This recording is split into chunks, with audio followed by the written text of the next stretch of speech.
Ako po si Kenneth. Isang kwento ng katatakutan dahil sa itim na kapangyarihan, kawalan ng pag-asa at pagbabalik loob sa Diyos ang gusto ko pong ibahagi sa inyo. Tunay na karanasan ng tiyuhin ko, si Tito Dario. Kapatid po siya ng yumao kong tatay. Isa po siyang albularyo. Bago raw siya mapunta sa matuwid na landas ng pagiging albularyo, marami raw po siyang pinagdaanan na kabiguan sa buhay. Mga senaryong mas nakakatakot pa kaysa sa pakikipaglaban sa masasamang elemento. Marami siyang kwento sa akin tungkol sa mga napagdaanan niya. Sinimulan niya yon nung binata pa lang siya at nangangarap pa lang na maging isang albularyo. Wala po yun sa lahi nila at wala rin naman silang kaibigan o kakilala man lang na albularyo para maging inspirasyon nila. Kaya nagtataka yung mga magulang nila ni tatay kung bakit yun ang biglang gusto niyang maging. Noong araw po, mas mahirap pa sila sa mahirap. Ang ibig ko pong sabihin ay sobra talaga yung paghihikahos ng pamilya nila. Yung bahay nila ay pinagtagpi-tagping mga kahoy na kinuha lang sa kakahuyan ng lolo ko. At ang iba naman ay pinanghingi sa mga kakilala nila. 2 beses lang sila kung kumain maghapon.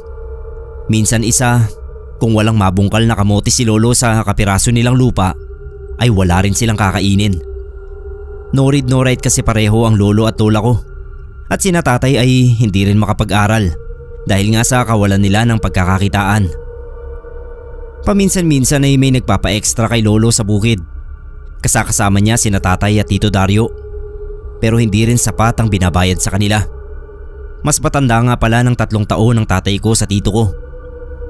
Isang beses daw habang naglalakad-lakad sa kakahuyan ay may nakita si Tito Dario na matandang lalaking nakahandusay. May malay naman daw pero hindi gumagalaw. Nakahiga lang sa lupa at nakatingala sa langit.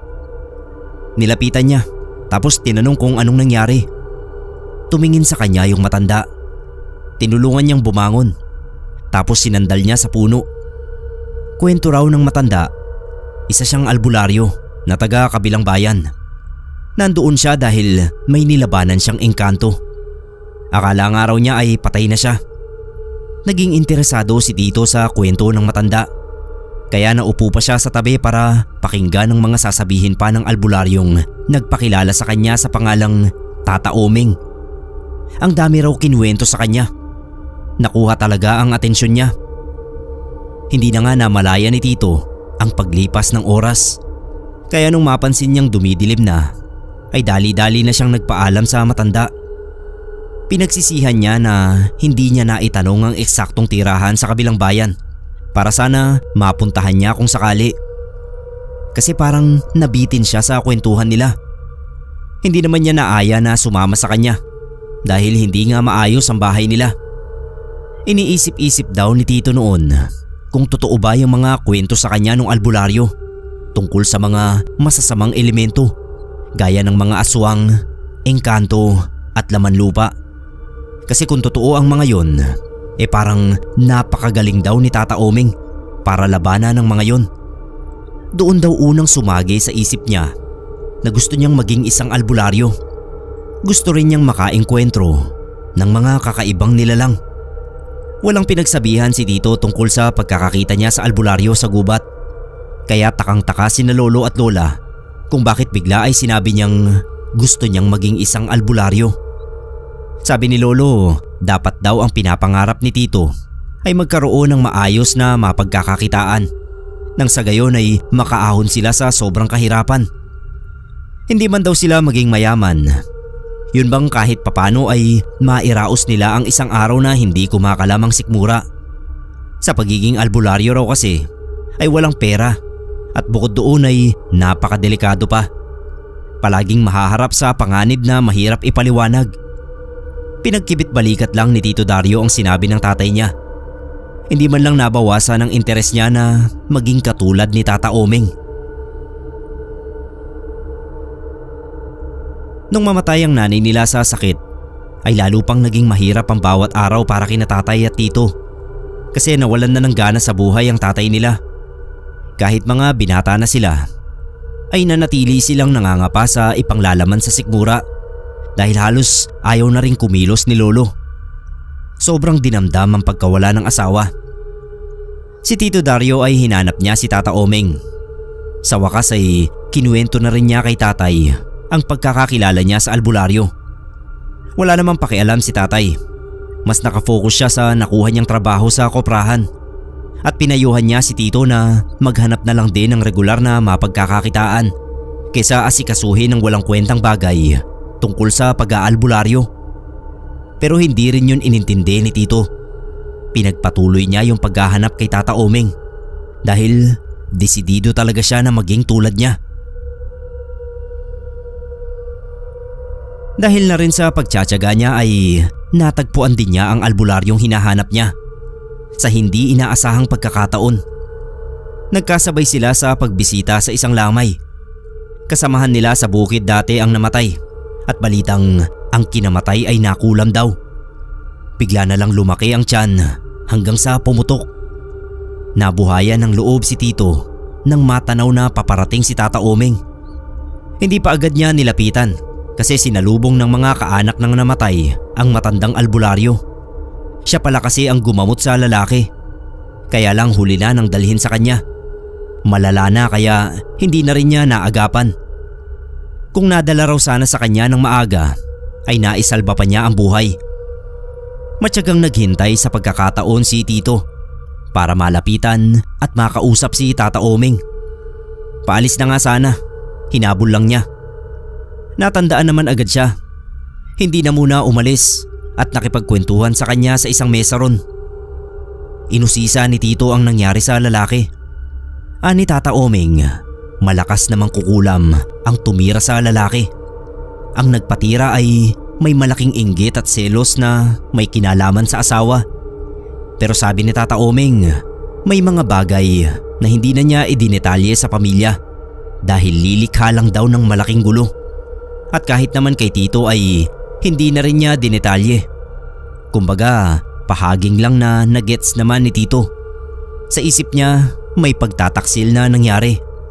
Hindi lang niya sigurado kung saang parte, kung sa babae ba o sa lalaki. Iniba niya yung usapan. Binanggit niya ang totoo niyang pakay sa albularyo. Sinabi niya na matagal na niya itong hinahanap dahil naging interesado siya sa mga naikwento sa kanya. Gusto niyang maging isang albularyo rin.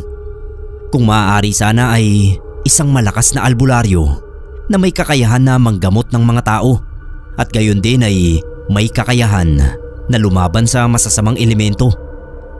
Tinitigan siya ni Tata Omeng. Para bang tinatansya ang sinseridad mula sa sinasabi niya. Hindi maiwasan ni Tito na mapayuko kasi para bang bigla siyang nahiya na baka hindi siya pwede sa ganoong larangan. Maya-maya ay sinabihan siya ng matanda na tumunghay. Ang unang-unang kailangan matutunan ni Tito kung gusto niyang maging albularyo ay huwag siyang yuyuko.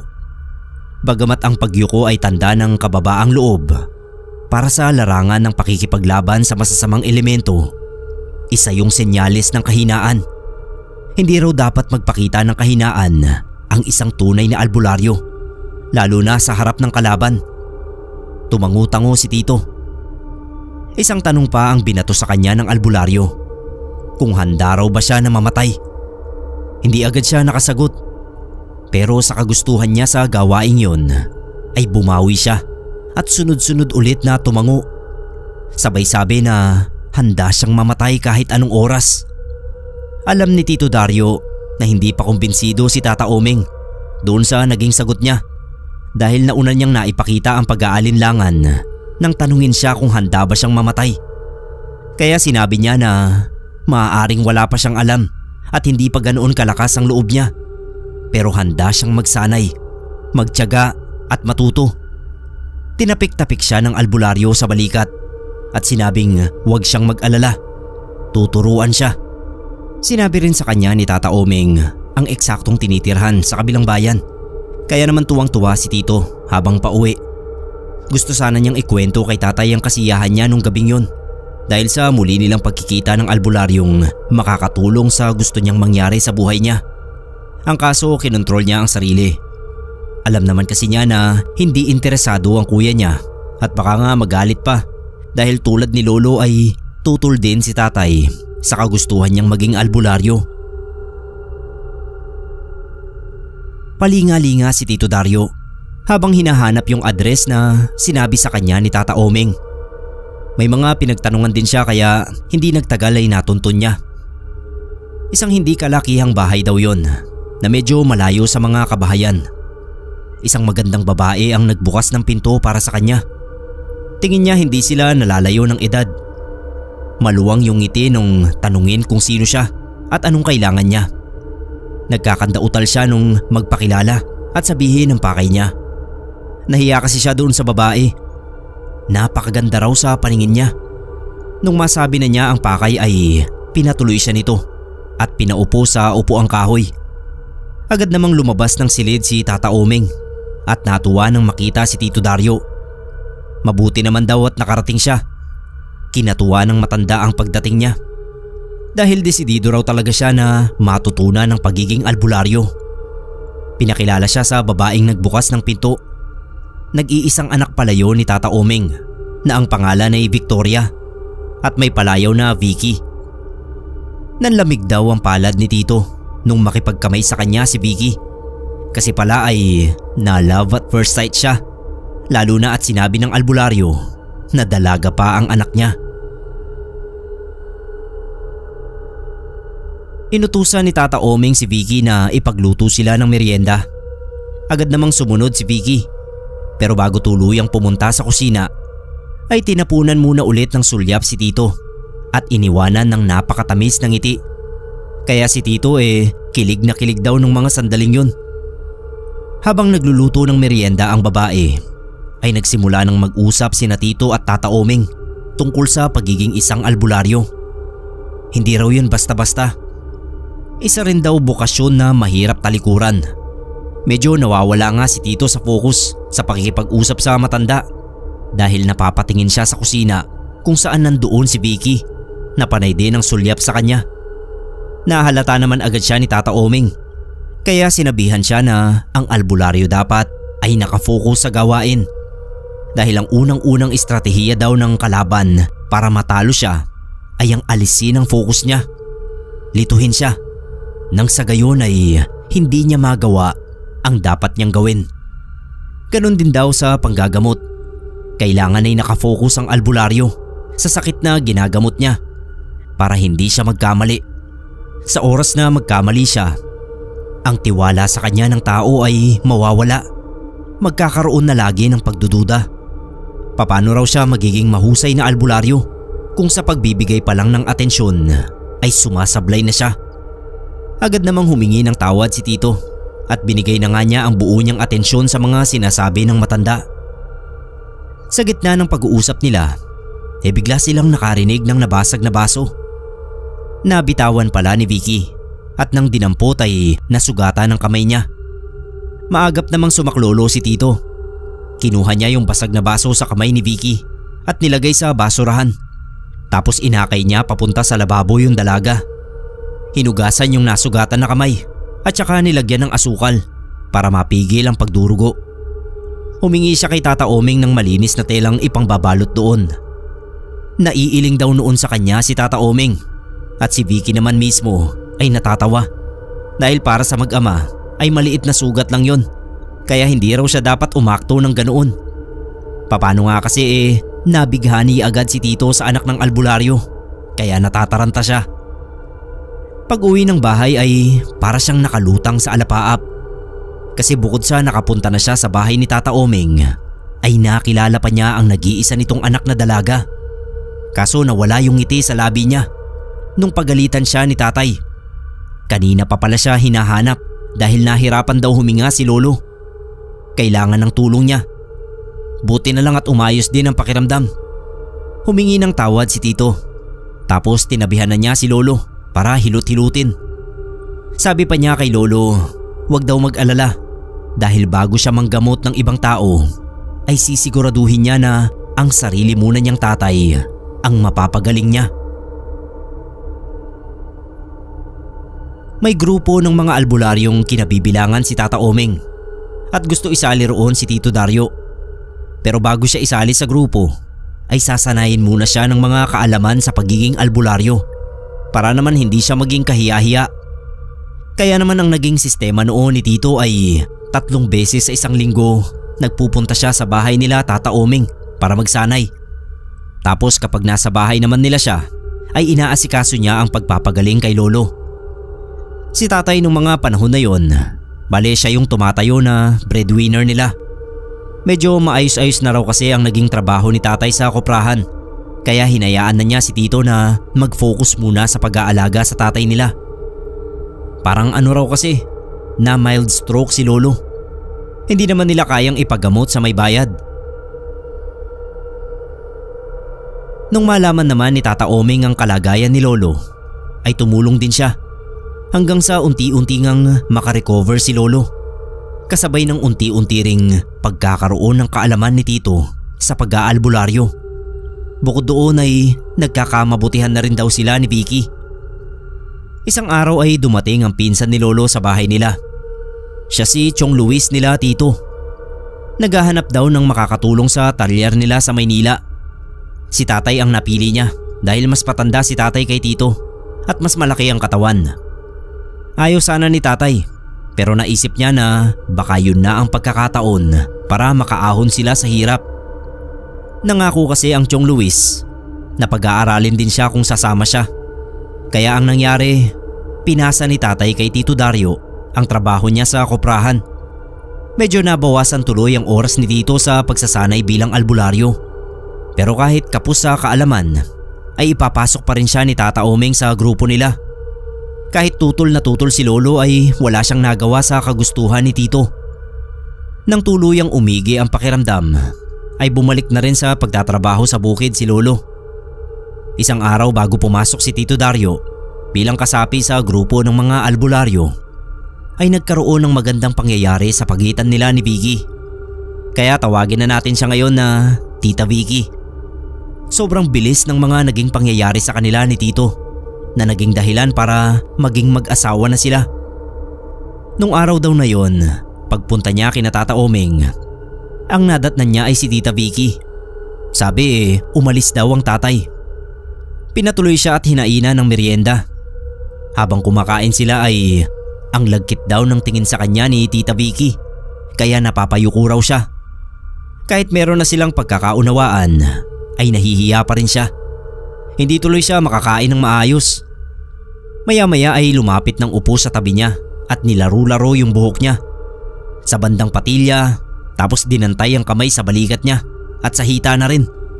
Para raw na kuryente si Tito sa ginagawa ni Tita Vicky, lalo at napapatingin siya sa makinis at maputing hita. Napapalunok tuloy siya. Hindi siya komportable kaya nagpaalam na siya na uuwi na at babalik na lang kinabukasan. Dahil kinabukasan nga yung ipapakilala na siya ni Tata Oming sa grupo. Pero hindi siya pinayagan ni Tita Vicky na agad na umuwi.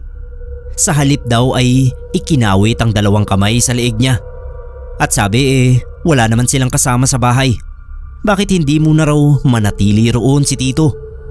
Marami raw silang pwedeng gawin. Mangangatwiran pa sana si Tito pero biglang inilapat ni Tita Vicky ang labi sa labi niya. Yung pagtitimpi ni Tito sa sarili ay tuluyan na niyang hindi napaglabanan. Bumigay na rin siya sa yakap at halik ni Tita Vicky. Mula sa sala patungo sa silid mismo ni Tita ay nagpatianod sila sa tawag ng laman. Matapos ang mainit na sandali sa pagitan nila, biglang natauhan si Tito. Kahit na mahal niya si Tita ay natakot siya sa maaaring maging reaksyon ni Tata Oming kapag nalaman ang nangyari sa kanila. Hindi pa nga siya makapag-isip ng maayos. Yumakap na naman sa likuran niya si Tito. Gusto pang ulitin ang ginawa nila na hindi niya na kayang tanggihan. Kaya naman nang umuwi siya ay 2 emosyon ang bumabalot sa kanya. Ang kasiyahan at ang pag-aalala sa nangyari. Bukod sa kinakabahan siya sa sasabihin ni Tata Oming, ay nag-aalala rin siya na baka makabuo agad sila ni Tita Vicky. Baka mabuntis niya. Hindi raw nakatulog si Tito Dario nun dahil sa namagitan sa kanila ni Tita Vicky. Unang beses yun na nakagalaw siya ng babae, kaya tuliro talaga ang utak niya. Kumbaga, na virgin siya ni Tita Vicky. Ang palaisipan lang sa kanya ay kung bakit hindi na raw virgin si tita. Nahihiya naman siya na itanong nung matapos sila. Baka kasi mapahiya. Kaya pinahirapan na lang niya ang sarili. Kakaisip kung sino ang nauna sa babaeng mahal niya. Pero kahit ganoon ay hindi naman nabawasan ang pagmamahal niya kay tita. Hindi rin naman niya maitatanggi ang naidulot na kasiyahan sa kanya sa napakalaking pangyayari na yon sa pagkalalaki niya sa edad niyang 22. Sayang at wala siyang kaibigan na mapagkwentuhan. Si tatay noon ay nakaluwas na kasama ng tiyuhin nila. Alang naman daw na sabihin niya kay lolo, malamang masermonan pa siya. Kaya sinarili na lang niya hanggang sa marinig na lang niya ang tilaok ng manok. Naalala niya na maaga silang aalis ni Tata Oming, kaya kailangan na rin niyang bumangon. Kahit noon pa lang siya tinatabla ng antok. Ang una muna niyang ginawa ay ihanda ang lahat ng kakailanganin ng tatay niya na maaga ring magtatrabaho sa bukid. Hindi na siya nagpaalam dahil tsak na magkakaroon na naman sila ng pagtatalo. At yun ang iniiwasan niya.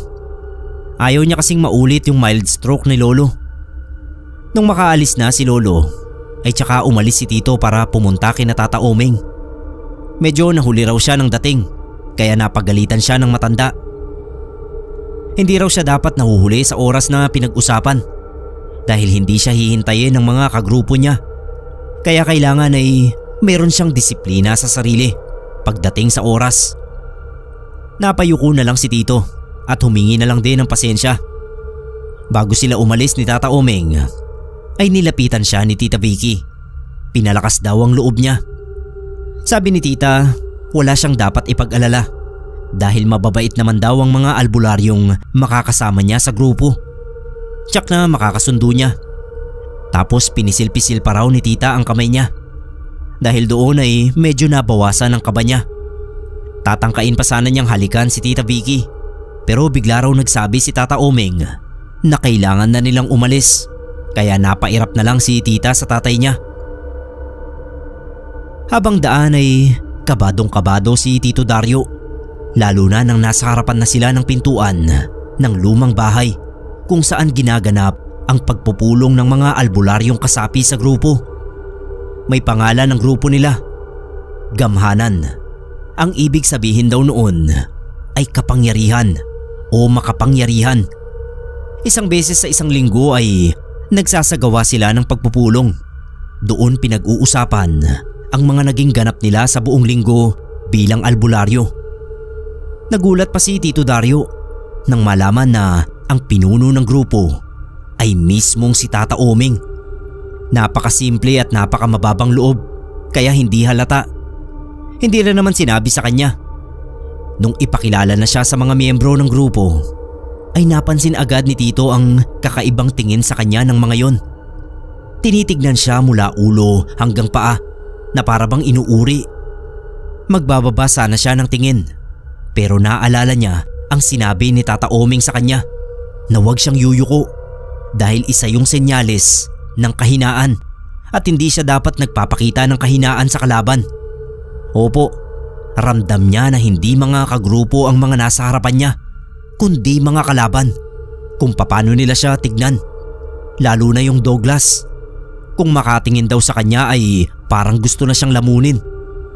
Balbas sarado raw yun at malaki ang katawan. Mukha nga raw hindi albularyo, mas mukhang lalaking mangkukulam. Yun daw ang lumapit kay Tata Oming para questionin ang pagsali niya sa grupo. Sinabihan lang ni Tata Oming na bigyan siya ng pagkakataon dahil gusto talaga niyang maging katulad nila. Hindi na lang daw yun umimik at bumalik na sa pwesto. Pero ang tingin niya kay Tito ay hindi nagbago. Makahulugan pa rin. Meron din silang kasamang albularya, si Manay Gloria, ang nag-iisang babae sa grupo. Yun daw ang mukhang mabait. Parang ang tingin nga raw niya ay nanay niya. Nginitian siya at tinapik-tapik sa balikat na parang tanda ng pag-welcome sa kanya sa grupo. Nung bigyan na siya ni Tata Oming ng pagkakataon para makapagsalita sa unahan bilang baguhan, ay hiyang-hiya raw siya. para siyang batang nagkakandautal sa harap ng klase, kaya hindi maiwasan na mapagtawanan. Dahil bago pa lang natututo si Tito Dario sa pag-aalbularyo, ay naging tampulan pa siya ng tukso ng mga kagrupo niya. Palihim siyang binubuli sa likod ni Tata Omeng at binabantaan na aalisin sa grupo kapag nagsumbong siya. Si Douglas ang pinuno ng mga nambubuli sa kanya. Si Douglas kasi ang pumapangalawa at tumatayong assistant ni Tata Omeng. Matanda na rin. Nasa 40 mahigit na raw. At si Tito naman ay ang pinakabata. Ang halimbawa ng pambubuli na ginagawa sa kanya ay yung binabatok-batukan siya kapag nagkakamali siya sa ginagawa nilang pagsasanay sa panggagamot. Ginagawang utusan ng hindi nalalaman ni Tata Omeng. Lahat ng yun ay tiniis muna raw ni Tito.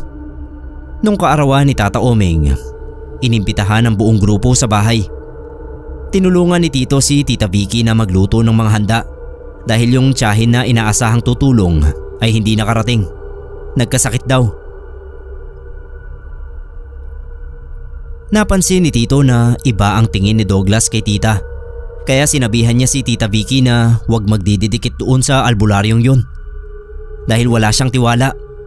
Sabi naman ni Tita, wala raw dapat ipagselo si Tito. Inamin niya na noon pa siya nililigawan ni Douglas, pero noon pa rin niya binasted kasi ayaw niya ng masyadong malaki ang tanda sa kanya. 21 pa lang nung panahon na yon si Tita Vicky. Matanda si Tito ng 1 taon sa kanya. 18 pa lang daw siya ay nililigawan na siya ni Douglas. Kung gusto niya yon edi sana raw ay noon pa man sinagot na niya. Kahit ganoon ang sinabi ni Tita ay hindi pa rin napanatag si Tito. Bilang lalaki, alam daw niya ang pinapahiwatig ng ganoong kilos ng kapwa lalaki. Para bang may halong pagnanasa. Para bang hinuhubaran na sa tingin si Tita. Habang nag-uusap sila ay bigla na lang naduduwal si Tita. Kinabahan siya nang maalala ang nangyari sa kanila, lalo at wala naman daw nakain na kakaiba. Sa kabila noon ay patuloy na nakipagsaya si Tita sa mga albularyo para sa birthday ng tatay niya. Si Tito naman nakamasid lang. Binabantayan ng kilos ni Douglas at ng iba pang kagrupo nila. Ayaw niya na mahawakan man lang ng mga yon si Tita, lalo at hinihinala niyang buntis. Ang hinala ni Tito ay nagkatotoo. Nang makalipas ang 4 na araw ay ipatawag siya ni Tata Omeng. Hindi niya alam kung ano ang mukhang ihaharap niya. Ang inaasahan niya ay magagalit ng husto ang matanda dahil sa walang panahong pagbubuntis ng anak. Pero nagulat siya nang magkausap sila. Ani Tata Omeng, sa edad niyang 80, kahit malakas pa siya ay parang may nararamdaman na siyang paparating na panganib. Pakiramdam daw niya ay hindi na siya magtatagal sa mundo. Kaya sa halip na magalit ay tinanggap na lang niya ng buong puso si Tito Dario sa kanilang pamilya. Alam daw niya na mabuting tao si Tito, kaya hindi siya nangangamba na maiwan ng kaisa-isa niyang anak sa nag-iisa lang din na lalaking pinagkatiwalaan niya, at si Tito ngayon. Napakamot ng ulo si Tito. Sinabihan niya si Tata Omeng na huwag magsasalita ng ganon. Sa lakas niyang yon ay tiyak na mahaba pa ang magiging biyahe niya sa mundo. Nagpasalamat si Tata Omeng sa sinabi ni Tito. Tapos ay naghabilin siya na kung bigla siyang mawawala ay huwag daw pababayaan si Tita Vicky at ang magiging apo niya. Binilinan din niya si Tito na maging matatag sa mga pagsubok na kakaharapin bilang isang albularyo. Para maging mahusay ay kailangan daw na huwag hihinto sa mga pagsasanay. Isang babala rin ang iniwan niya na maging maingat si Tito sa pagbibigay ng tiwala. Hindi maintindihan ni Tito Dario kung bakit kung magsalita noon si Tata Omeng ay parang alam na ang takdang kamatayan niya. Kahit nag-aalangan tuloy siya ay nagbitiw siya ng pangako na susundin lahat ng bilin sa kanya ng biyanan. Ang problema lang noon ni Tito ay kung paano sasabihin sa tatay niya ang pagdadalang tao ni Tita Vicky. Paano niya ipapaliwanag na nakabuntis siya, pati kay tatay na nasa malayong lugar. Tsak na mabibigla rin kapag binalita niya sa pamamagitan ng sulat ang kinakaharap niya ngayong sitwasyon. Hindi na naman tuloy siya makatulog Ganoon daw kasi siya kapag may gumugulo sa utak niya. Nananatiling bukas ang mga mata at gising ang diwa niya. Kitang-kita ang pagkadismaya sa mukha ng tatay niya nang sabihin na ni Tito Dario ang tungkol sa kanila ni Tita Vicky. Pero tulad ni Tata Omeng ay wala nang nagawa si Lolo kundi tanggapin ang pamilyang bubuuin ni Tito. Kaya lang nang dalhin ni Tito si Tita Vicky sa bahay nila ay may sinabi raw sa kanya ang tatay niya. Anito, hindi niya alam kung bakit hindi ganoon kagaan ang loob niya sa babaeng pinili ni Tito. Parang may masama raw siyang kutob. Nagalit si Tito. Hindi raw dapat nagsasalita ng ganoon si Lolo kasi mahal niya si Tita Vicky na siyang ina ng magiging anak niya. Sabi pa niya, kontra nga raw si Lolo sa kagustuhan niyang maging albularyo. Pati ba naman sa babaeng napili niyang mahalin kontra pa rin. Pero bago talikuran si Lolo, ay humingi naman daw ng tawad si Tito sa pagtataas niya ng boses. Sa madaling salita, naging mag-asawa na nga sina Tito Dario at Tita Vicky. Pinakasal sila ni Tata Omeng. Pansin ni Tito si Douglas lang ang hindi dumalo sa kasal nila na napakasimple lang naman dahil limitado ang budget. Ayaw lang ni Tata Omeng na isilang ang apo niya sa labas ng kasal. Mga ilang araw pa lang matapos ang kasal ay isang nakakagimbal na balita ang nakarating kay Tito. May nangyari kay Tata Omeng sa gubat. Natagpuan na lang daw na walang buhay ang katawan. Ang sabi ng mga kagrupo nila ay hindi raw siguro nakayanan ng paglaban sa masasamang elemento. Biglang nagbalik sa alaala ni Tito yung una niyang pagkatagpo kay Tata Omeng noon sa kakahuyan. Nung inakala rin niya na wala ng buhay. Naikwento nga sa kanya na malakas na engkanto ang nakalaban. Ang sabi ni Tito, baka buhay pa raw si Tata Omeng. Pero kinumpirma ng kagrupo nila na patay na nga. Palagi raw kasing lumalaban na mag-isa si Tata Omeng sa masasamang elemento. Kahit meron naman siyang grupo na pwedeng umalalay sa kanya. Ayan tuloy ang nangyari. Naisip din ni Tito yung parang premonisyon ng biyenan niya na parabang naramdaman na nito ang nalalapit na pagkawala sa mundo. Ang pagkawala ng ama ay hindi raw matanggap ni Tita Vicky. Sabi ni Tito, walang ginawa ang asawa niya sa buong maghapon noon kundi ang umiyak ng umiyak. Tapos ayaw umalis sa bahay nila. Laging nakakulong sa kwarto. Yakap yung picture ng tatay niya sa frame. Hindi maiwasan na maapektuhan tuloy ang sanggol na dinadala. Dinatnan daw ni Tito na dinurugo na si tita. Nanatili pa rin siyang nakaupo sa papag at hindi tumitinag. Nataranta siya. Dali-dali niyang binuhat para dalhin sa pinakamalapit na ospital na pwede niyang pagdalhan. Pero sa kasawiang palad ay nawala na nga ang sana ay una nilang anak. Mahina pala talaga kasi ang kapit ng bata. Tapos na-stress pa si tita at halos ma-depress sa pagkawala ng ama niya. Kaya raw nangyari yun.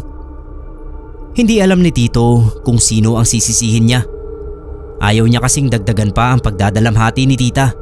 Kaya nagpunta na lang siya sa kakahuyan at doon nagsisigaw. Nilabas niya ang sama ng loob niya sa mga pangyayari. Habang nasa kakahuyan ay naramdaman daw niya na parang may mga matang nakamasid sa kanya. Luminga siya sa paligid. Wala naman siyang nakita pero kinukutuban daw siya ng masama. Kahit sa paglalakad niya pa uwi ay parang may sumusunod sa kanya. Binagalan niya yung paglalakad tapos bigla siyang lumingon. Paglingon niya ay may nakita siyang nilalang na patakbong nagtago sa likod ng puno. Nahagip pa ng mga mata niya yung itsura ng sapatos na suot ng nilalang na yon. Dahil nakasapatos, nangangahulugan na tao rin yun. Gusto sana niyang puntahan para tignan kung sino ba yung sumusunod sa kanya. Pero naunahan siya ng takot, lalo na at wala siyang dalang panlaban na kahit na ano. Kaya nagdesisyon siya na tumakbo na lang palabas ng kakahuyan. Sa kabila ng mga nangyari ay nagpatuloy si Tito Dario sa pagpupursige bilang albularyo. Nakapagbabang luksa na sila noon.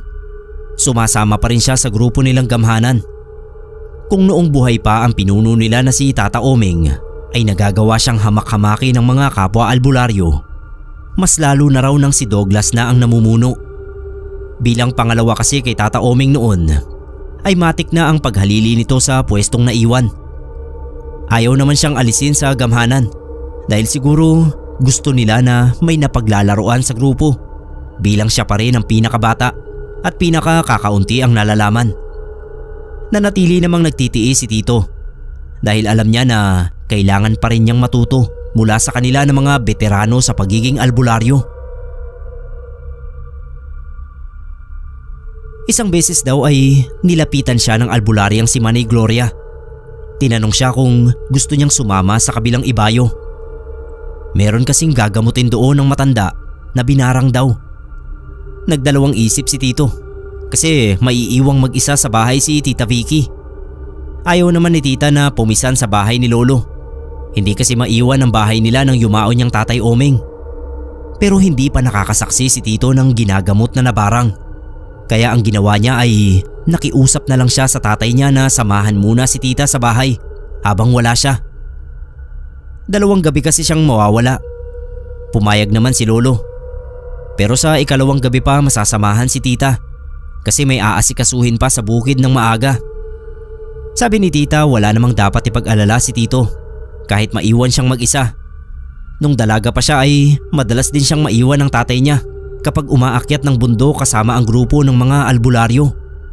Wala namang nangyayaring masama sa kanya, kaya ano raw ba ang kinakatakot ni Tito? Kahit papano napanatag si Tito dahil sa lakas ng loob meron ng asawa niya. Kampante na nga siyang sumama kay Manay Gloria patungong ibayo. Binilinan na lang niya si Tita Vicky na hintayin ang pagdating doon ni Lolo na siyang makakasama niya sa 2nd gabi kapag natapos na ang inaasikaso sa bukid. Sa ibayo, isang nanghihinang matandang lalaki ang dinatnan nila. Puno ng mga nakaumbok na sugat ang katawan. Hindi raw maiwasan ni Lolo ang mandiri sa nakita niya. Pero sabi ni Manay Gloria, kasama yun sa trabaho nila bilang albularyo. Ang masanay na makakita ng mga nakakatakot pati na rin nakakadiring bagay. Bago magsimula si Manay Gloria sa gagawin niyang panggagamot, ay pinaalalahanan niya si Tito na tandaan ang bawat detalye ng ginagawa niya para sa susunod ay magagawa na niya yon ng mag-isa. Ang kaya pa lang kasing gawin ni Tito noon ay mga basic na panggagamot. Pero yung mga ganoon na paglaban sa malalakas na barang at kulam ay hindi pa niya nasusubukan. Kaya inaaral pa niyang mabuti. Kitang-kita raw ni Tito kung paano isa-isang dutdutin ni Manay Gloria ang bawat sugat ng matanda. Siya raw ang nasasaktan sa nakikita niya. Pero yung pasyente ay parang walang pakiramdam na nakatulala lang sa kisame. Sinasabayan yun ng orasyon ng albularya habang si Tito ay mahigpit ang hawak sa kandilang nakatutok sa palangganang may langis. Mga kalahating oras din ang lumipas. Nagulat si Tito nang biglang maglabasan at maglipara ng mga insekto mula sa katawan ng biktima. Sa direksyon pa talaga niya lumipad. Sa takot niya ay nabitawan niya yung kandila at napasalampak siya ng upo. Dali-dali namang dinampot ni Manay Gloria ang kandila at pinagpatuloy ang ginagawang orasyon. Hindi raw yun pwedeng maputol hanggat hindi nakakalabas lahat ng mga insekto sa katawan ng ginagamot niya. Nagtagumpay naman ang albularya. Sinabihan niya ang anak ng matanda na kailangan na lang paghilumi ng mga sugat. Wala na ang barang. Natalo na niya. Si Tito ay nakayuko sa isang sulok sa labas ng bahay. Hiyang-hiya kay Manay Gloria dahil sa kapalpakan niya ay muntik nang mabigo ang albularya sa pagliligtas sa nabarang. Tinapik siya ng matandang babae sa balikat at sinabing kasama ang kabiguan sa gawain nila. Hindi laging nagtatagumpay kahit ang magagaling at matatagal ng albularyo. Kung minsan kasi hindi talaga maiiwasan ang pagkakamali. Pero sa mga pagkakamaling yun, doon din dapat matuto.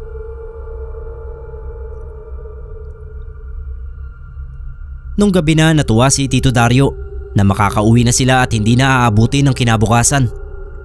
Habang pauwi na sila ni Manay Gloria, hindi raw niya alam kung bakit parang malakas ang kabog ng dibdib niya. Yung tipong kinakabahan siya sa hindi malamang dahilan. Napansin niyo ng albularya. Sinabihan niya si Tito na mag-relax at huwag isipin ang nangyari kanina.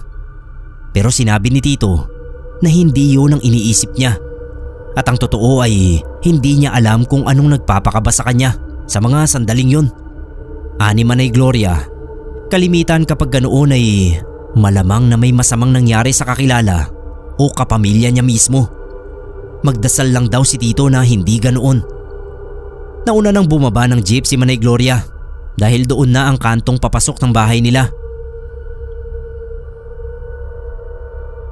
Pagdating naman ni Tito sa bahay nila ni Tita, habang naglalakad siya papalapit sa pintuan ay nadoble ang kabang nararamdaman niya nang makitang may mga basyo ng alak sa balkonahe nila. Alam niya na umiinom ng alak ang asawa niya, pero hindi ganoon karami na parabang ilang katao ang uminom.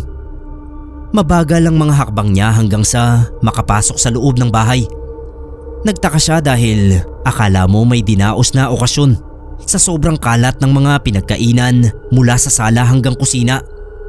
May sarili nga pala siyang susi kaya nakapasok siya nang hindi kumakatok. Pagtapat niya sa nakasarang pinto ng silid nila ni Tita Vicky ay nanlamig agad ang pakiramdam niya kasi nakarinig daw siya ng mga ungol. Hindi ungol na nakakatakot, kundi ungol na tila nasasarapan. At hindi lang yun nanggagaling sa iisang boses, kundi parang sa higit pa sa dalawa. Kung ano-ano na agad ang pumasok sa isip niya, na agad kinapanginig ng laman niya.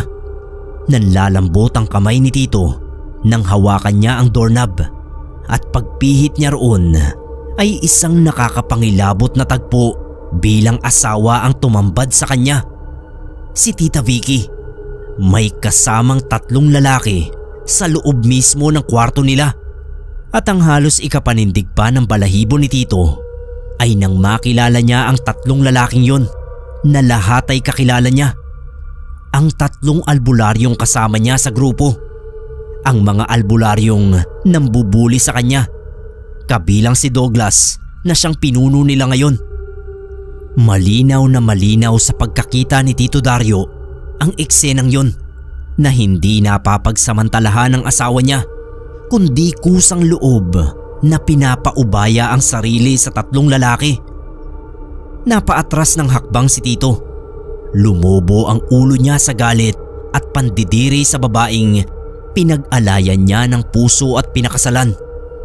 Napalingon sa kanya si Tita Vicky, gayon din ang 3 albularyo na katalik niya. Siyempre huminto sila sa kalaswaan na ginagawa. Si Tito naman ay hindi malaman ang gagawin. Nasapo niya yung ulo at nagtatakbo siya palayo sa hindi katanggap-tanggap na senaryong yun. Umuwi siya sa bahay ng tatay niya. Nag-alala si Lolo nang makita siyang ganoon ang itsura na parang binagsakan ng langit at lupa. Agad siyang pinapasok at inusisa sa nangyari. Pero bago siya sinagot ay tinanong daw niya ang tatay niya kung bakit hindi sinamahan ng asawa niya. Hindi raw ba dapat ay nandoon sa bahay nila sa ikalawang gabi dahil yun ang napag-usapan nila. Sabi ni Lolo, nagpunta naman daw siya nung umaga pa lang. Pero katok siya ng katok ay walang nagbubukas ng pinto. Kaya umuwi muna siya. Bumalik siya bandang hapon. Ang kaso sinabihan daw siya ni Tita Vicky na umuwi na dahil may papupuntahin siyang mga kaibigan. Kaya hindi na raw niya kailangan ng kasama. Ang mga kaibigan palang tinutukoy ni Tita ay yung mga albularyong kasamahan ni Tito. Laglag ang balikat na ikinuwento ni Tito ang nadatnan niya sa bahay nila. Ayaw na sana niyang sabihin sa tatay niya ang nakakahiyang pangyayari na yon, pero parang sasabog daw ang dibdib niya kapag hindi niya nailabas. Umiyak siya ng umiyak sa harap ni Lolo. Kinuyom ang palad ni Lolo. Sinasabi na nga raw ba niya, nasa loob ang kulo ng babaeng yun. Unang kita pa lang daw niya nang ipakilala sa kanya ni Tito ay kinutuban na siya ng hindi maganda. Hinihimas-himas niya ang likuran ni Tito na patuloy sa pag-iyak. Tapos ay nanatili na raw na tahimik si Lolo na parang malalim ang iniisip. Nagkulong sa bahay si Tito Dario. Pinuntahan siya roon ni Tita Vicky para magpaliwanag at sunduin na rin, pero hindi raw niya nilabas. Narinig din niya na pinagtatabuyan ng tatay niya si tita. Hinayaan lang niya. Hindi raw kasi niya makayang harapin ang asawa niya matapos masaksihan ng mismong mga mata niya ang ginawang pagtataksil sa kanya. Hindi lang sa isang lalaki, kundi 3 lalaki na alam naman ni tita na umaapi sa kanya sa grupo. Paano raw kaya yun nasikmura ni tita? Hindi siya makapaniwala na may ganoong klaseng babae na natapat pa talaga sa kanya na isang tapat na lalaki sa asawa. Mabuti na lang pala at hindi nabuhay ang sana ay anak nila. Kung hindi ay baka gamitin pa raw yun ni tita. At kaya raw siguro hindi nga nabuhay ay sadyang hindi nilaan sa kanila ng Diyos dahil ganoon nga si tita. Isang mababang uri ng babae. Dahil ang bawat maghapon nga na dumaraan ay ginugugol ni Tito Dario sa pagmumukmok, sobrang naawa si Lolo sa kanya. Hindi niya namalayan na may balak na pala. Umalis daw ng bahay pero hindi niya tinanong kung saan pupunta. Ang nasa isip niya ay baka babalik sa bukid o ano. Basta hinayaan lang niya. Hindi pa rin siya bumabangon at hindi rin kumakain. Nakatulog pa raw siya ulit nun. Nagising na lang siya nung may marinig siyang sigaw mula sa labas na tinatawag siya. Napatingin siya sa bintana at nakita niyang padilim na pala. Napilitan siyang bumangon dahil sa paulit-ulit na pagtawag sa kanya ng kung sinong nasa labas ng pintuan nila. Yung kapitbahay pala nilang si Mang Goryo. Hinahatid sa kanya ang balita na ang tatay niya ay sinugod sa ospital. Ayon sa nakakita ay pasuray-suray daw na nakasalubong ang tatay niya habang naglalakad pa uwi. Pasuray-suray na hindi lasing, kundi dahil sa panghihina, dulot ng mga pasa at sugat sa katawan na tila napalaban sa boxing. Tapos bigla na lang daw nahimatay sa daan, kaya sinakay na ng tricycle para madala sa ospital. Nagmamadaling sumunod si Tito Dario sa ospital kung saan dinala ang tatay niya nang nagmalasakit. Naabutan pa naman daw ni Tito na buhay ang tatay niya, pero mukhang malala na talaga ang kondisyon, sanhi ng mga tinamong pinsala sa katawan. Sa nanghihinang boses ay sinabi sa kanya ang nangyari. Pinuntahan pala ni Lolo yung mga kagrupo ni Tito na nakasiping ni tita doon mismo sa lumang bahay na pinagpupulungan ng mga albularyo. Kinumpronta niya at pinagbantaan na idedemanda dahil kasal daw sina Tito at tita. Pero sa halip daw na humingi ng tawad sa ginawa, pinagtulungan pa siyang bugbugin. Hindi man daw naidetalye ng tatay niya ang paraan ng pambubugbog na ginawa sa kanya ng mga yun, ay kita naman daw ni Tito Dario kung anong klaseng paghihirap ang pinalasap ng mga yun sa tatay niya base sa mga sugat at pasa na tinamo. Hinawakan ni Tito ang kamay ni Lolo at pinangako na igaganti niya siya sa mga umapi sa kanya. Nung pumasok ang doktor ay pinalabas na si Tito sa silid. Mga ilang oras lang matapos ang pag-uusap nilang mag-ama ay binawian daw ng buhay si Lolo. Hindi nakayanan ng pinsalang tinamo ng matanda sa katawan. Ayon mismo sa doktor ay nalamog masyado ang katawan ni Lolo, kaya bumigay na rin sa bandang huli. Naapektuhan na kasi ang mga organs niya. Nanlulumong napaupo si Tito Dario sa isang sulok. Isa na namang malaking dagok yon sa buhay niya. Una ay ang pagkamatay ng nanay niya. Tapos si Tata Omeng, ang anak nila, ang kataksila ng asawa niya. At ngayon naman ay ang kamatayan ng tatay niya sa kamay ng mga taong dapat sana ay kakampi niya dahil magkakasama sila sa iisang grupo. Pinagpasalamat na lang ni Tito na nalaman niya ang dahilan ng pagkamatay ng tatay niya dahil alam na niya kung sino ang mga taong babalikan niya para paghigantihan. Habang nasa morgue raw at tinititigan niya ang bangkay ng tatay niya, ay na-imagine niya kung paanong pinahirapan ng mga albularyo ang walang kalaban-laban niyang ama. Ang lalaki ng katawan ng mga albularyong yon na nagpasasa sa katawan ng asawa niya. Tapos ay hindi man lang nangimi na bugbugin ng kaawa-awa na patpating matanda. Kinuyom ang mga palad ni Tito at pinagsusuntok ang pader ng morgue hanggang sa magdugo ang kamao niya. Sa burol ni Lolo ay dumating si tatay kasama ang tiyuhin niyang si Chong Luis. Bigla na lang daw siyang sinuntok ni tatay. Sinisi siya sa nangyari kay Lolo. Kahit wala naman siyang kasalanan ay tinanggap na lang ni Tito ang paninisi ni tatay sa kanya.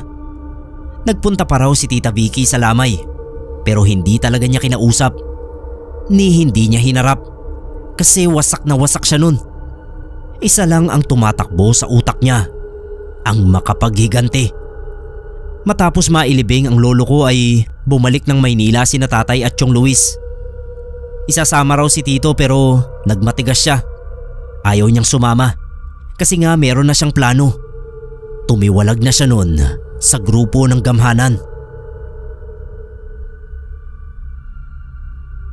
Pinuntahan siya ni Manay Gloria para kamustahin. Pinatuloy naman niya ang nag-iisang albularyo na natitira niyang kakampi. Dahil tinuturing niyang ina ang matandang albularya, kaya hindi niya inilihim dito ang lahat ng hinanakit niya sa buhay. Tapos tinanong niya kung kilala ba nito ang matandang lalaking mangkukulam na may alias na Barbo. Nakita raw niya sa mukha ni Manay Gloria ang takot. Parang nahulaan na agad ang iniisip niya, kaya pinayuhan siya na kung ano man ang binabalak niya ay huwag na niyang ituloy. Dahil mapanganib na mangkukulam daw si Barbo. Kinatatakutan ng mga kapwa mangkukulam at karamihan din sa mga albularyo ay hindi gustong makaharap yun sa laban dahil sa naiiba niyang kaalaman sa kapangyarihang itim. Kaya mag-isip daw munang mabuti si Tito kung papanig siya roon. Isa pa, hindi siya makakasiguro kung tatanggapin siya nun, gayong galing siya sa grupo ng mga albularyong gamhanan. Ani Tito, wala nang sasakit pa sa mga naranasan niya, kaya handa na siyang suungin ang pinakamadilim na parte ng buhay niya para makamit ang hustisya. Tulad ng dati ay tinapik-tapik siya ni Manay Gloria sa balikat bago tumayo. Pero bago tuluyang lumabas ng bahay ay nilingon siya at sinabing si Barbo ay kapatid niya. Gulat na gulat si Tito. Inamin ni Manay Gloria na naligaw ng landas ang kapatid niyang yon sa sobrang pagkagahaman sa kapangyarihan at paghihiganti rin sa mga taong nang api sa kanya dati. Wag naman daw sanang matulad si Tito sa kanya. Tapos ay tumalikod na ang albularya at tuluyang umalis. Alam ni Tito ang pagmamalasakit sa kanya ng nag-iisa niyang kakampi sa hanay ng mga albularyo. Pero hindi na bago ng isipin na yon ang kagustuhan niyang makapaghiganti. Buo na ang isip niya na hahanapin niya si Barbo. Hindi naging madali para kay Tito Dario, pero hindi siya tumigil sa pagkalap ng impormasyon tungkol kay Barbo. Gusto nga sana ulit niyang kausapin si Manay Gloria, pero nagdalawang isip na siya dahil alam niyang matuwid ang albularya. Kaya sinikap na lang niya na mahanap sa sariling paraan. Nung sa wakas ay matagpuan niya sa isang liblib na gubat, ay hindi siya hinarap ng maayos. Kalaban agad ang turing sa kanya. Pero kahit halos mamatay na siya sa bugbog ni Barbo, ay hindi pa rin siya umalis. Desidido siyang makuha ang tiwala ng makapangyarihang mangkukulam. Hindi pa rin naman siya tinanggap ni Barbo. Demonyo nga kasi talaga ang utak nun. Nagulat na lang siya nang hindi na yun lumabas ng kuweba na lungga. Kaya naisipan niyang pumasok. Pagpasok niya roon ay nakita na lang niya na nakahandusay ang matandang mangkukulam. Para bang wala ng buhay. Nung sipatin niya, nakita niyang bumubula ang bibig. Mukhang nalason pero hindi niya alam kung saan at papaano. Ang ginawa ni Tito ay kinuha niya yung mga gamit ni Barbo. Nilagay niya lahat sa dalang bag at inuwi. Tapos ay pinuntahan din niya si Manay Gloria para sabihin ang nangyari. Na natagpuan na lang niya na wala ng buhay si Barbo sa kuweba. Hindi na niya sinabi na nagkakilala pa sila. Yun na ang huling pakikipag-usap ni Tito Dario sa mga tao nung panahon na yon. napagpasyahan niyang mamundok bitbit ang kagamitan ng malakas na mangkukulam. Sa paglayo niya ay wala siyang ginawa kundi ang mag-aral ng kapangyarihang itim at magpalakas sa pamamagitan nito. Tinawagan daw niya lahat ng demonyong maaaring makatulong sa kanya. Nagulat pa siya nang mapagtantong mas malakas siya sa makakaliwang karunungan kesa sa kanan. Ibig sabihin, mas bagay sa kanya ang karunungang itim. Nung makampante na si Tito Dario sa kaalaman niya sa kapangyarihang itim, ay doon na raw niya sinimulan ang balak na paghihigante. Inumpisahan muna niya sa albularyong tingin niya ay pinakamahina sa grupo nila noon maliban sa kanya. Inabangan daw niya sa gubat at doon ay isinagawa niya ang itim na mahika. Ang kapangyarihan daw noon ay magbubuga ng hindi nakikitang apoy palibot sa kalaban. Kaya ang iisipin nito ay wala siyang masisilungan dahil napapalibutan siya ng apoy. Sa loob noon ay lalabanan siya ni Tito gamit pa rin ang itim na mahikang magbibigay ng doble-dobleng paningin sa katunggali niya. Ibig sabihin, aakalain nito na marami si Tito kaya mahihirapan na patumbahin siya. Habang sinasagawa raw yun ay patuloy naman ang pagbulong ni Tito ng itim na orasyon para hindi maputol ang halusinasyong nangyayari sa kalaban hanggang sa mapatay na niya. Isang albularyo sa grupo pa lang ang napatumba niya ay naalarma agad ang gamhanan.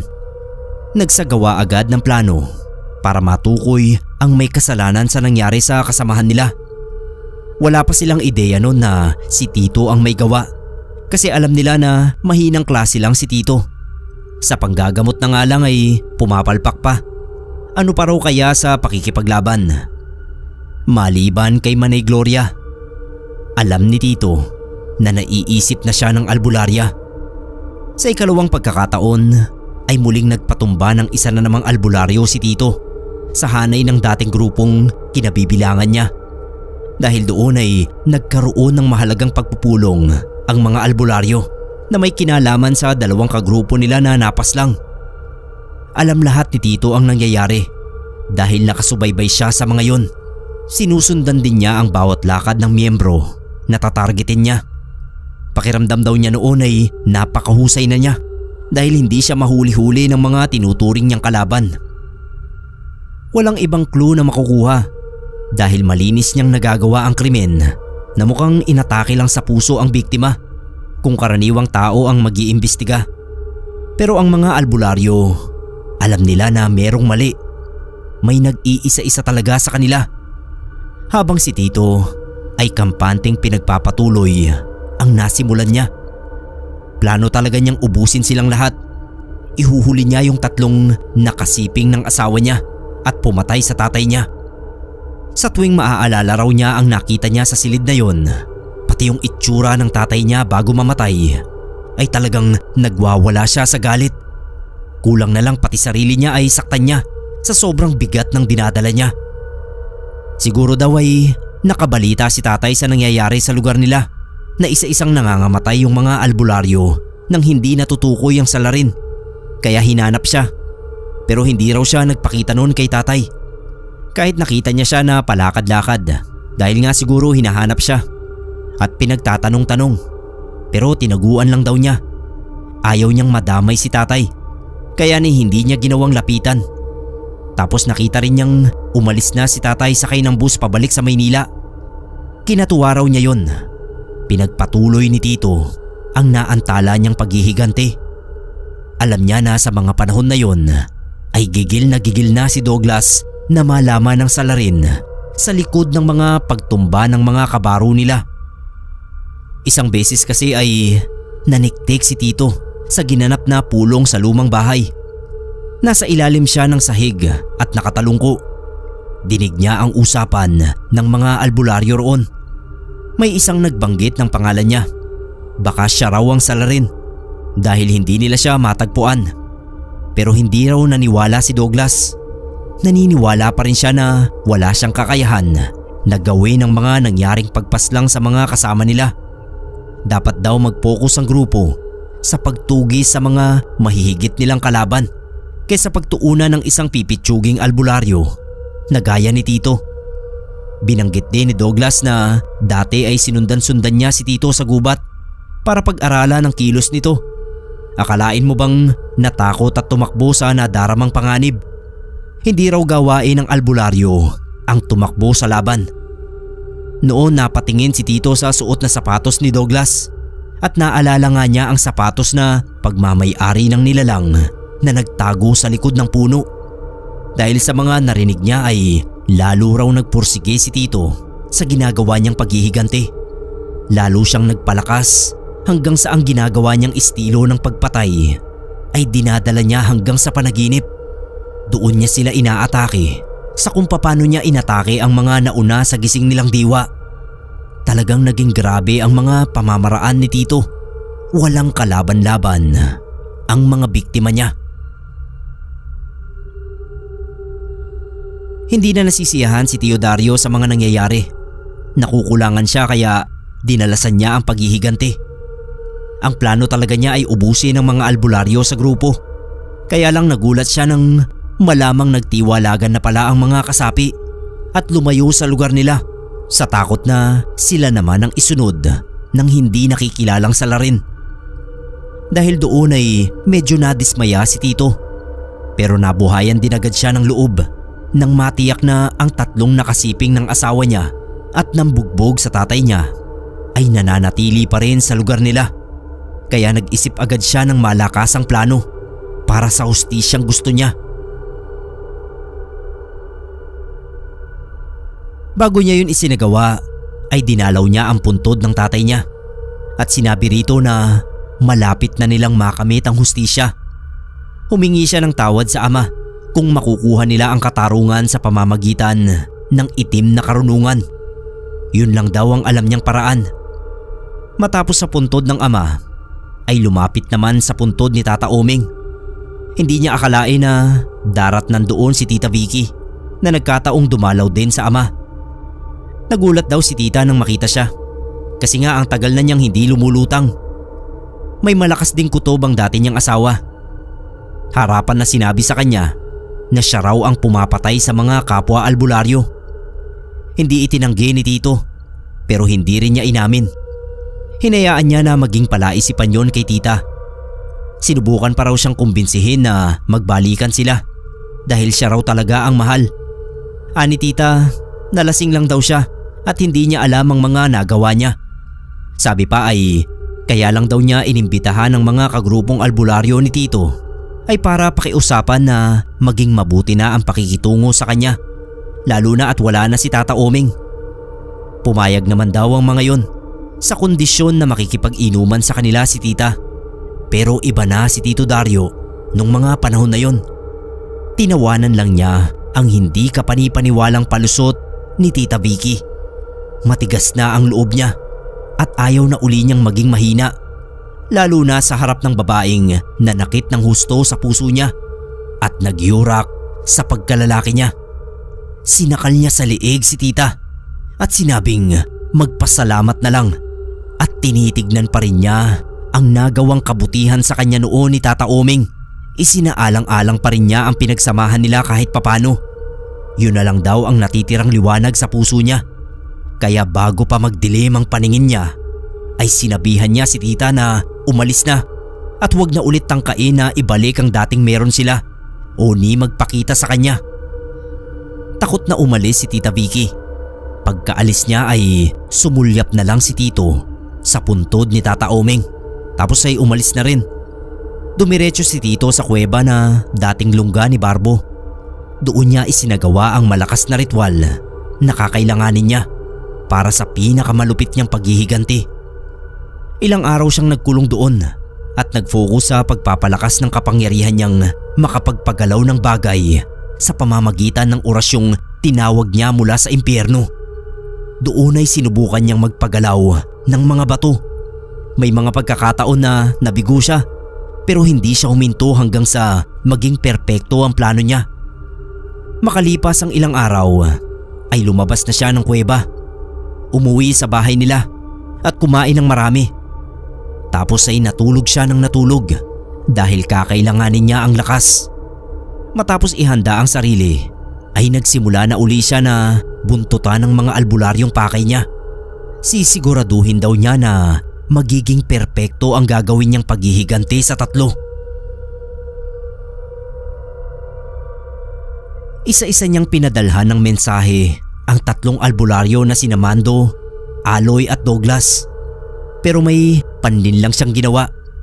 Pinalabas niya na ang mensahe ay mula kay Douglas na pinuno nila para sa isang mahalagang pagpupulong daw sa pagitan nilang 3. Malaki ang tiwala ng dalawa kay Douglas kaya pumunta sila. Habang ang pinadalang mensahe naman kay Douglas ay pinalabas niyang mula kay Manay Gloria na sinabing may nalalaman na tungkol sa kung sino ang pumapatay sa mga miyembro ng grupo nila. Pero doon lang mismo niya sasabihin sa lugar na pinagpupulungan nilang mga albularyo dahil yun lang ang alam niyang safe na lugar para sa mga natitira pa sa kanila.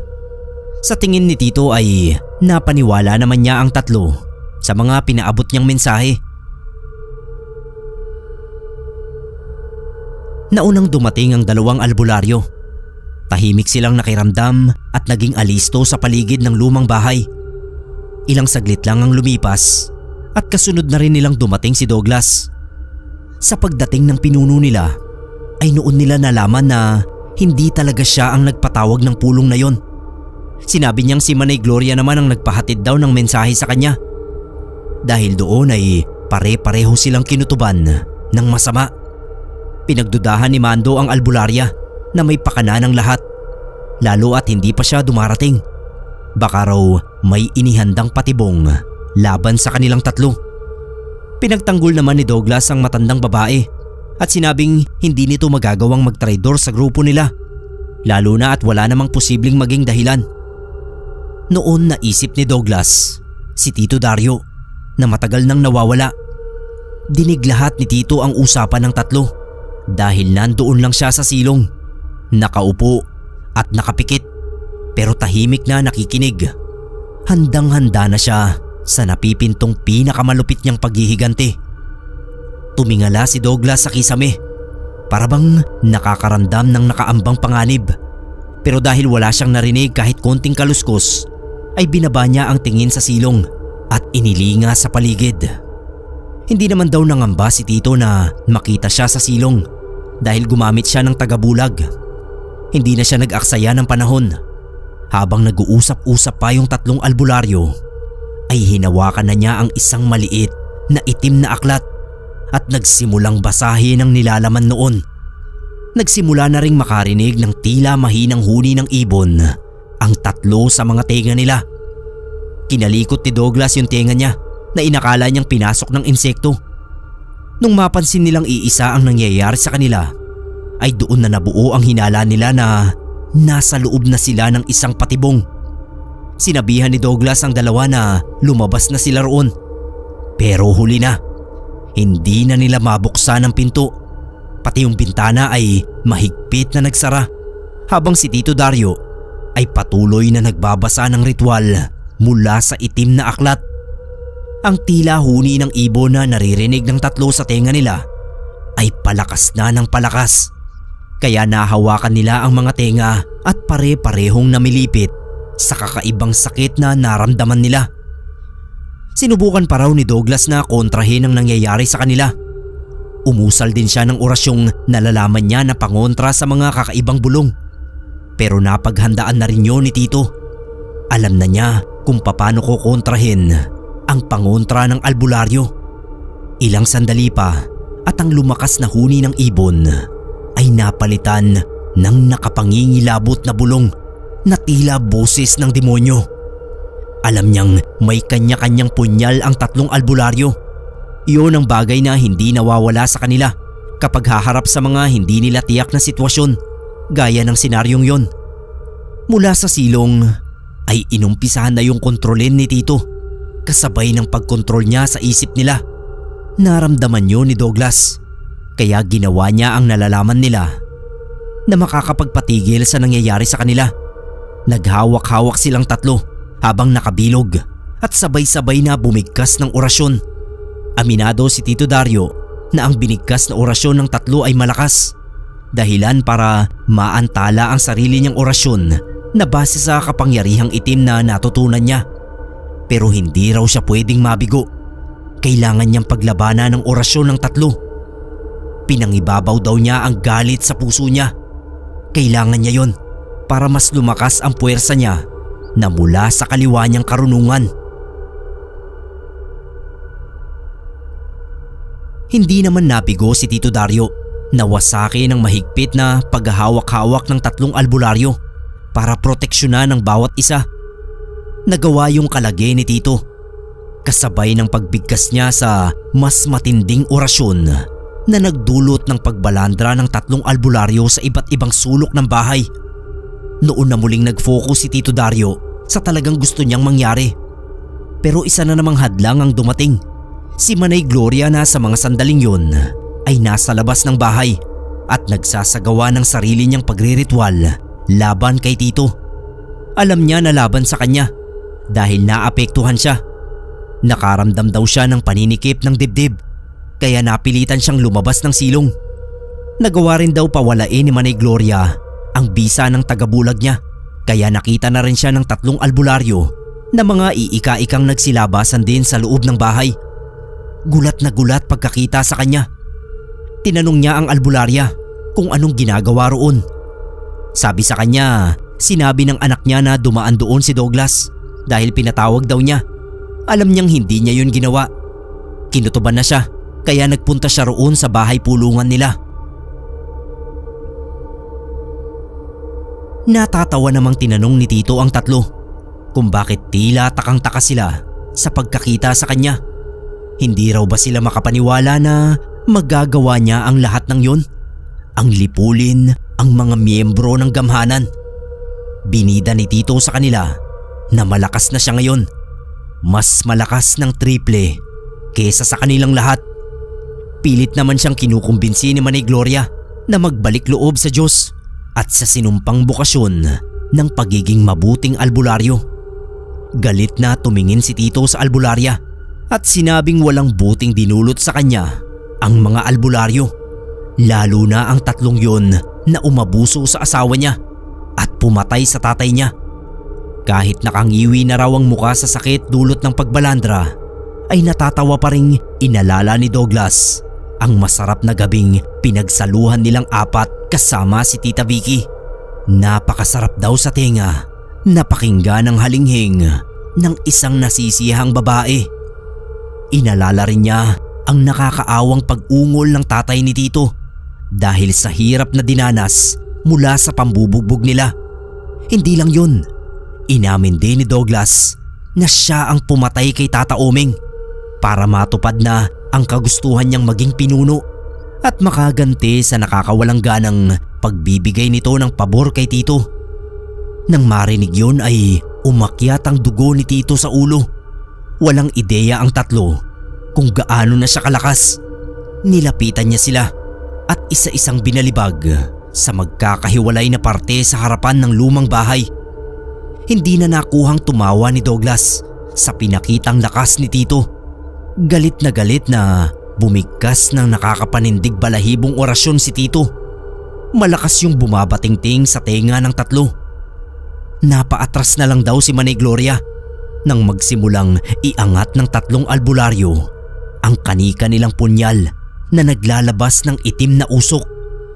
Kitang-kita ni Tito kung paano rumihistro ang takot sa muka ng tatlo nang hindi nila magawang kontrolin ang sariling mga kamay.